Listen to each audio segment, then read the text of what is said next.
Hoje o assunto da nossa entrevista é a pesca predatória. Recentemente, a Justiça em São Paulo manteve a condenação de um homem por crime ambiental por realizar pesca em período proibido. A pena fixada foi de 1 ano e 2 meses de detenção em regime aberto e, no processo, foi verificado que o acusado praticou a pesca utilizando instrumentos não permitidos como redes de nylon. O homem, que já era reincidente no crime, chegou a alegar que se tratava de uma pesca para que ele pudesse suprir uma necessidade própria de alimentação, o que não foi mantido na análise da desembargadora responsável pela decisão. Para nos ajudar a esclarecer melhor algumas das particularidades do crime da pesca predatória, convidamos o advogado especialista em direito ambiental e agrário, Caio Freitas. Olá, Caio, muito obrigado por aceitar o convite da entrevista. Olá, Ricardo. Olá, os ouvintes da Rádio Justiça. É sempre um prazer estar aqui contribuindo. Doutor, eu fiz aqui uma pesquisa para tentar entender um pouquinho sobre a configuração desse crime e vi que ele é previsto numa lei sancionada em 1998, possui algumas particularidades para que ele se configure, como, por exemplo, trata-se de um crime de perigo abstrato, ou seja, não haveria necessidade de haver uma lesão efetiva a um bem jurídico para que ele se configurasse. Como que a gente pode explicar isso de outra forma, doutor? O que seria essa real lesão a um bem jurídico no crime da pesca predatória?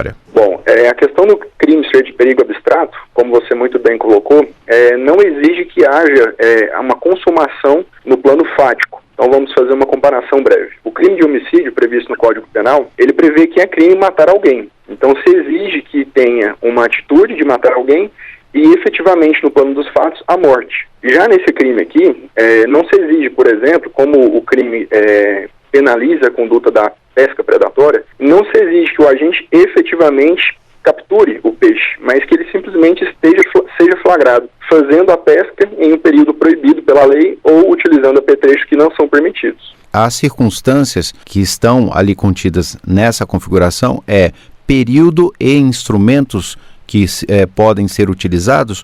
Existe alguma outra circunstância que pode ser considerada para também configurar o crime de pesca predatória? Na verdade, a lei dos crimes ambientais, que é a lei 9605 de 98, que você mencionou, ela traz em seu artigo 34 a seguinte redação: pescar em período no qual a pesca seja proibida ou em lugares interditados por órgão competente. Então, existe uma conjugação aqui do fator tempo, período em que seja proibido, e o fator espaço também, em determinados locais em que os órgãos ambientais vedem essa prática por um período do ano. Além disso, a lei também criminaliza condutas de pescar determinadas espécies de peixes. Então teria que se analisar qual é o peixe pescado também, para verificar o enquadramento do fato à norma, e quantidades superiores a que a lei prevê, porque os órgãos também podem estabelecer cotas, limites em que o pescado pode acontecer, e se o agente supera esse limite estabelecido, ele também está incorrendo na prática desse crime. Existe alguma situação em que a pessoa ela pode ter extinta a chamada punibilidade, como, por exemplo,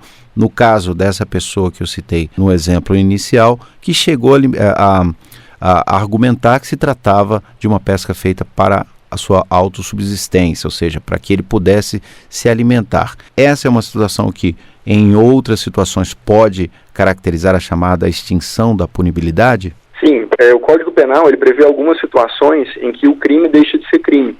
São as chamadas excludentes de ilicitude. A gente tem a tão conhecida legítima defesa, no caso que foi alegado estado de necessidade, e ainda existem mais duas, que seria o estrito cumprimento de um dever legal ou exercício regular de um direito. No caso concreto, por que a tese de estado de necessidade não foi acolhida pelo juiz e pelo TJ São Paulo? Porque a lei dos crimes ambientais, quando se trata de crime contra a fauna, aqui no caso a pesca predatória, para que se caracterize o estado de necessidade, o agente precisa comprovar que aquela pesca ela seria para consumo próprio dele e de sua família. Mas no caso, o agente que foi flagrado fazendo essa pesca, ele era pescador profissional e a intenção dele era revender esse produto da pesca, então não seria para um consumo imediato, e por isso que não foi acolhida essa tese de estado de necessidade. Uma outra situação em que fique clara essa questão do estado de necessidade.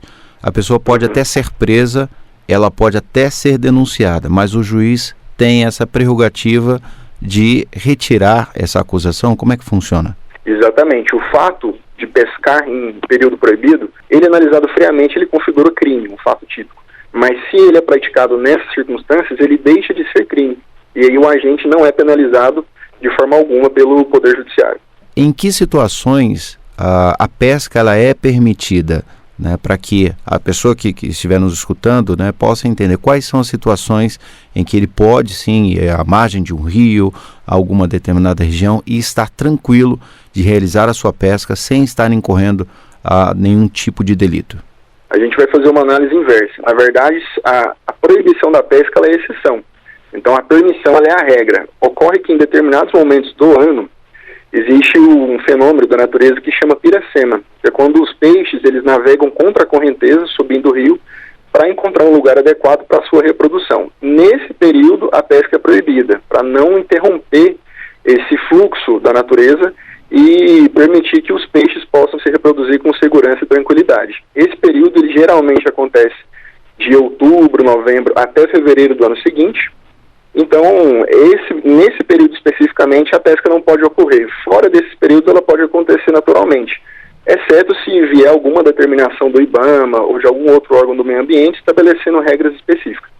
Agora, em relação ao modo da prática da pesca, o IBAMA tem uma instrução normativa de número 25, do ano de 2009, em que, além de estabelecer esse período em que a pesca é proibida, que é o período da piracema, ele proíbe a utilização de certos apetrechos. Então, não é que a pesca é totalmente proibida em período de piracema. Ela é proibida para se pescar espécies nativas que estão fazendo esse trajeto ecológico e com a utilização de instrumentos que caracterizem pesca predatória. No caso concreto, por exemplo, a gente foi flagrado com uma rede de nylon muito grande, de 1.700 metros.